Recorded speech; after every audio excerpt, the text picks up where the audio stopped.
हाय दोस्तों, मैं अनिल आप सभी का आपके अपने चैनल में स्वागत करता हूं। आइए हम सभी एक प्रश्न देखते हैं जो कि सीखने के लिए है।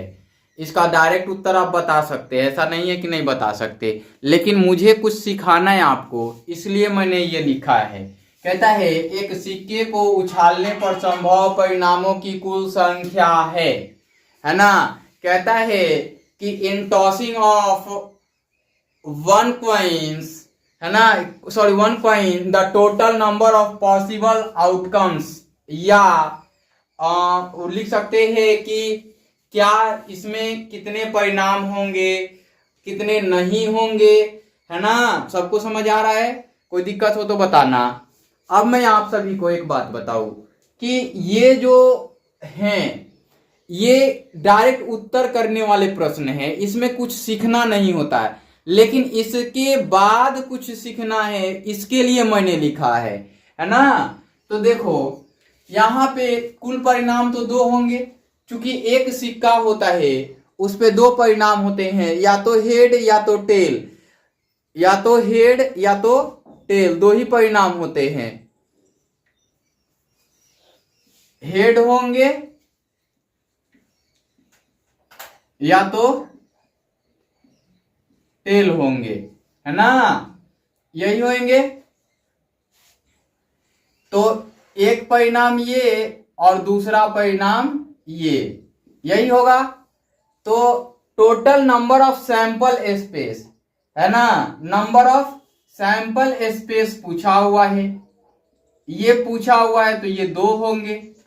अब इसमें एक सिक्का को एक बार उछाला जाता है, एक बार उछाला जाता है, तो हेड आने की प्रायिकता, तो नंबर ऑफ सैंपल स्पेस तो 2 हो गए, नंबर ऑफ इवेंट कितने हो सकते हैं?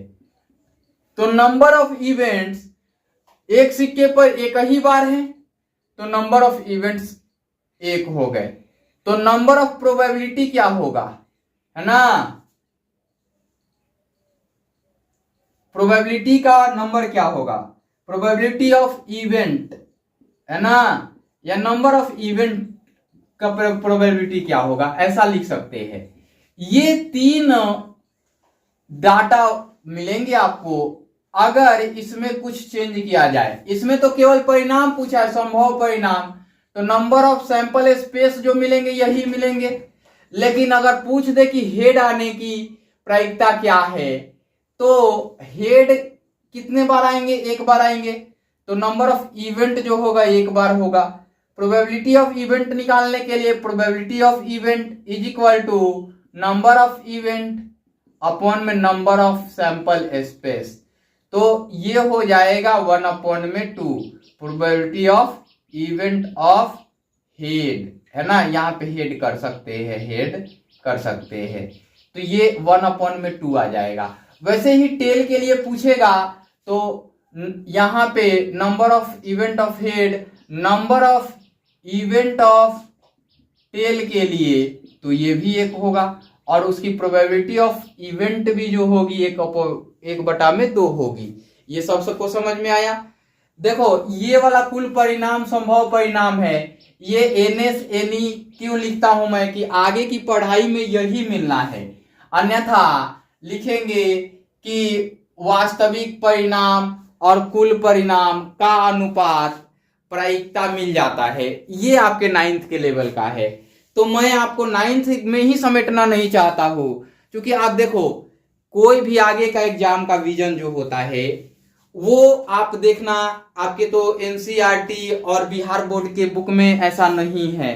अब तो बिहार में भी NCERT इंप्लीमेंट हो चुका है, कक्षा 6 से ही पूरा इंप्लीमेंट हो चुका है, आप सभी जान चुके हैं।